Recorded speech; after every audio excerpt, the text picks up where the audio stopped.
बिस्मिल्लाहिर्रहमानिर्रहीम। अस्सलाम वालेकुम डियर स्टूडेंट्स। देखिए आज हम जो सेकंड ईयर की मैथ्स में हमारा जो लेक्चर 3 है, इसमें हमारा टॉपिक है कंपाउंड और पीस वाइज फंक्शन और इंटरवल भी हैं। इससे पहले अगर हम ये करें तो हमें जो प्रीवियस लेक्चर में हमने फंक्शन के मुतालिक पढ़ा था और उसमें हमने प्री इमेज और इमेज और इसके बारे में डिस्कशन की थी। तो अब इस पे एक्सरसाइज में थोड़े से क्वेश्चन है तो वो कर लेते हैं, फिर बाद में कंपाउंड फंक्शन कर लेते हैं।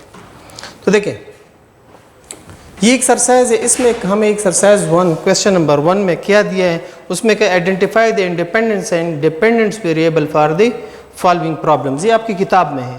तो इसमें दिया गया P is equal to 64 time D। इसका मतलब है यहाँ पे इंडिपेंडेंट वेरिएबल्स कौन से होंगे आपके पास। इंडिपेंडेंट का मतलब यहाँ पे है, यहाँ पे P तब निकलेगा जब आप D देंगे, तो D आपके पास इंडिपेंडेंट वेरिएबल हो गया।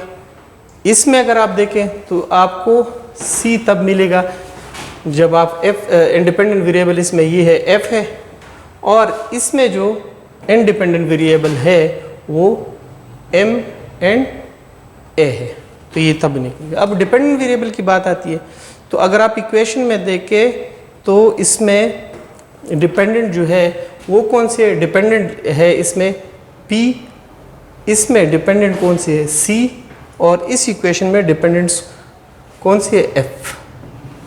तो अगर आप देखें तो हमारा जो इक्वेशन नंबर 1 है उसमें जितनी भी इक्वेशन है आप बाकी कर भी सकते हैं घर में, लेकिन इसमें देखें कि वो कहते हैं इंडिपेंडेंट्स और डिपेंडेंट्स मालूम करो, तो इसमें आप देख सकते हैं, और बाकी आप आसान है तो आप करें इसको।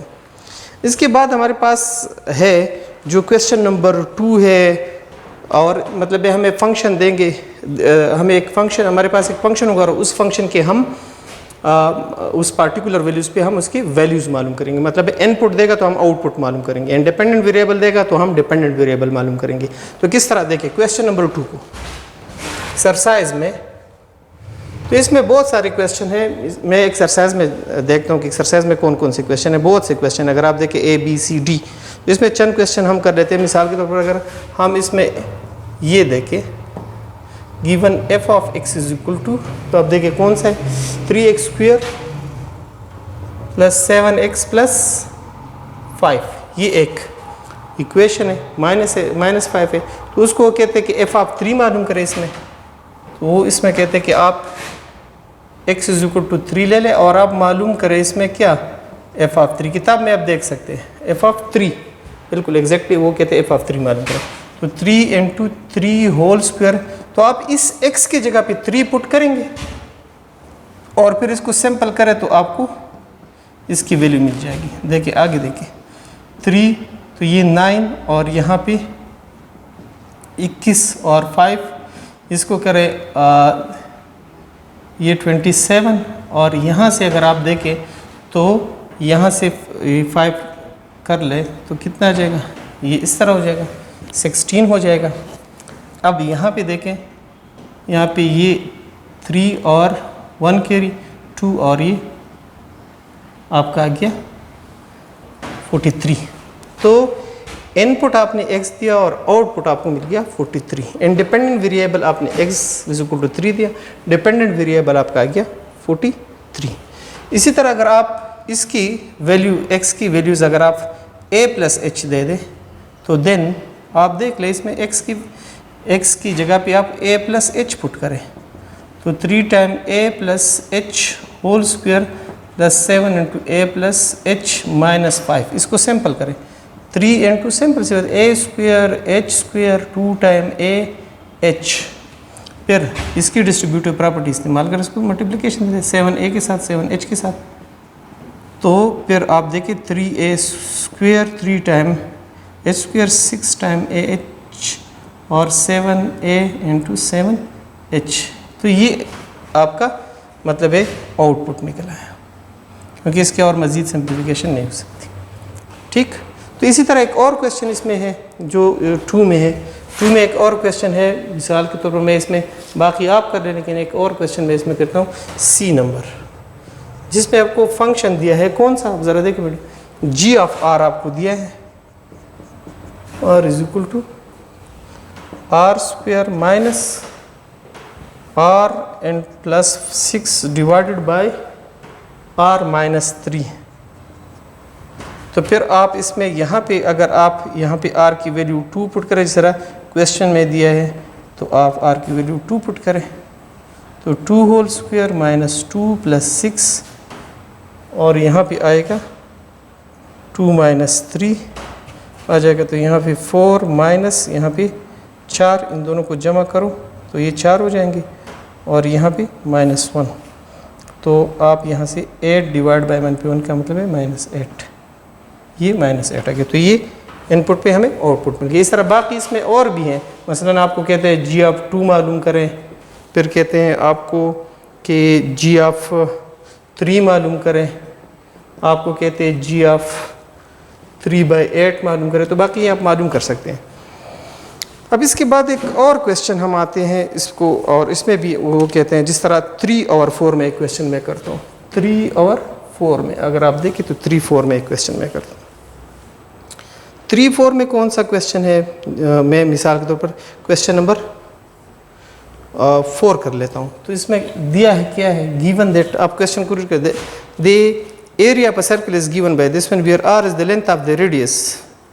तो आप इसमें ये वैल्यूज़ मालूम करें।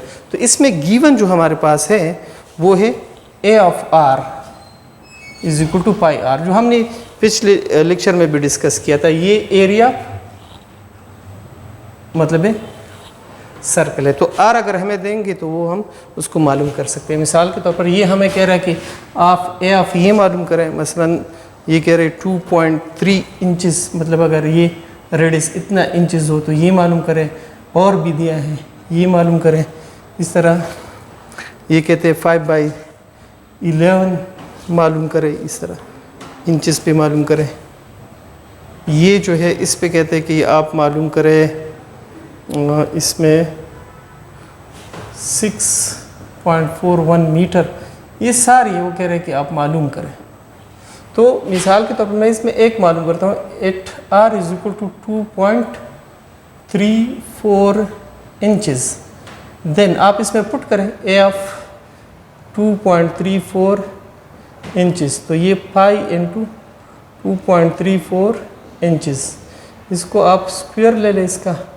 तो आप स्क्वायर लेने के बाद जब आप इसका स्क्वायर लेंगे तो आप इसकी कैलकुलेटर की मदद से इसकी वैल्यूज़ मालूम कर सकते हैं। आंसर आपके पास यहाँ आ जाएगा। यूज़ ऑफ कैलकुलेटर करें इसमें, ठीक है बेटा, इसमें आप यूज़ ऑफ कैलकुलेटर करेंगे, आसान है ये बहुत ज़्यादा। अब यहाँ पे अगर आप कोई और वैल्यू लेना चाहते हैं, r इज इक्वल टू 5/11, तो फिर आप देखें कि इस पे क्या आता है, तो इस पे 5/11 दे दें, तो ये 5/11 स्क्वायर आ जाएगा, और ये 5/25, और यहाँ पे आ जाएगा 21। तो इस तरह भी ठीक है, या आप इस तरह भी लिख सकते हैं 121, और पाई की वैल्यू वाइज बटा 7 है, ये भी कर सकते हैं आप, ठीक है ना। या आप इसको मतलब है कि 121 या 11 मल्टीप्लाई बाय 11 कर सकते हैं, और इसको भी आप कैलकुलेटर की मदद से भी कर सकते हैं। तो ये 50 आ जाएगा, ये 77 आ जाएगा, 300 की इस तरह का आपका रिज़ल्ट आ जाएगा, ठीक है। तो ये आउटपुट है। तो इसी तरह एक और क्वेश्चन है, जो क्वेश्चन हम इस पे करेंगे तो आपको देखिए एक और क्वेश्चन है, वो क्वेश्चन नंबर हमारे पास है क्वेश्चन नंबर 6। आप देखें तो इसमें क्या है, इसमें है दिया है गिवन एक फंक्शन, फिर दिया गया है 5 दिया गया है, एक 5 और एक 6 है। तो इसमें चलो 6 नंबर क्वेश्चन हम करते हैं। तो 6 नंबर क्वेश्चन में क्या है, given theta is equal to f of s n to r. ये आप किताब में देख सकते हैं, उन्होंने दिया है कि ये एस इज बाय आर है। तो इसका मतलब है फंक्शन इसमें 2 वेरिएबल जो है इंडिपेंडेंट है और एक डिपेंडेंट है। तो अगर आप देखें तो इसमें क्वेश्चन नंबर 6 में 5 और 6 आप कर सकते हैं। The mayor of the angle theta in radian is given by this one. तो ये वो एंगल है जो रेडियन में है। देखें इस तरह हम यहाँ पे लेते हैं, देखें ये हमारे पास रेडियस होता है, ये थीटा होता है, ये लेंथ ऑफ द आर्क होता है। तो इनके दरमियान जो रिलेशन है ये हमें दिया गया कि theta is equal to f किस में है, एस और आर में है, तो ये हमें देगा ये रिज़ल्ट। तो ये कह रहे हैं कि अगर आप इसकी वैल्यूज़ मुख्तलिफ इसकी वैल्यूज़ मालूम करें, अगर आप किताब में देखें तो ये कह रहे हैं कि इसकी वैल्यूज़ आप मालूम करें, ये मालूम करें मिसाल के तौर पर, वो ये कह रहे हैं कि आप ये मालूम करें एफ ऑफ 4.71, 3 मालूम करें, ये एक है मालूम करें। बी नंबर जो है वो कह रहे हैं कि एफ ऑफ, किताब में आप देख सकते हैं बेटा इसको 15.71 और कामा 5, जो भी आप मालूम इसमें करेंगे। मिसाल के तौर पर एक ही सॉल्यूशन करते हैं, तो एस जब हम हमारे पास थीटा बराबर है f of s comma r is equal to s over r के, तो हम इसकी जगह पे थीटा एफ, तो एस की जगह पे हम मिसाल के तौर 471 आर की जगह पे, तो एस की जगह पे आर की जगह पे, तो यहाँ पे ये डाल दो 471 और डिवाइड बाय 3। तो इसको आप कैलकुलेटर से आप करना चाहते हैं तो कैलकुलेटर की मदद से आप ये कर सकते हैं, इससे 1.57 आ जाएगा। तो ये आपका आउटपुट है और ये जो आपने इनपुट दिया तो उस पर आउटपुट ही है। तो ये थे आपके एक्सरसाइज में जितने क्वेश्चन, जिस टॉपिक जो टॉपिक हमने पढ़ा था, मिसाल के तौर पर फंक्शन हमने पढ़ा था, तो फंक्शन में हमने इंडिपेंडेंट डिपेंडेंट इनपुट आउटपुट की बात की थी। इस पे वो क्वेश्चन जितने भी क्वेश्चन थे 1 से लेकर 6 तक वो हमने किए। अब नेक्स्ट हमारा एक टॉपिक है जो बस ये मामूली सा टॉपिक है, इसमें कंपाउंड फंक्शन की तरफ हम आते हैं। तो कंपाउंड फंक्शन क्या है, ऊपर हमने लिखा है कंपाउंड फंक्शन या पीस वाइज फंक्शन कहते हैं, ब्रांचेस वाइज फंक्शन इसको हम कहते हैं। देखिए, a function that is defined by more than one equation, a function that is defined by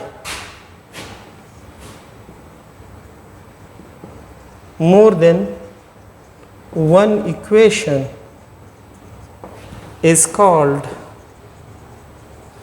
compound function or piecewise function।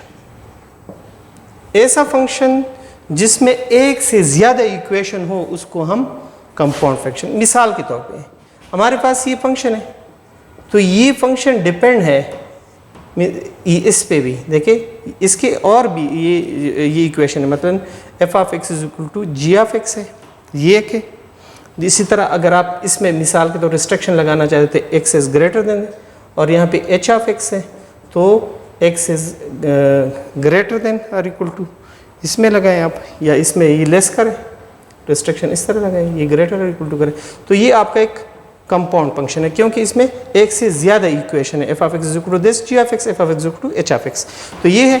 अगर आप एक और इसमें मिसाल देखना चाहते हैं तो हम इस पे एक मिसाल और आपको दे सकते हैं, यहाँ पे आसान सा मिसाल में दे सकता हूँ। देखिए, अगर हम एक फंक्शन इस तरह डिफाइन करते हैं f of r is equal to, तो यहाँ पे मैं कहता हूँ कि कोई भी बंदा जो है वो काम करते तो उसको 8R का मतलब यहाँ पे ये है कि R जो है हावर में है तो रेट ऑफ हावर है, यहाँ पे R जो है R is the hour rate है। तो यहाँ पे हम इसको कहते हैं कि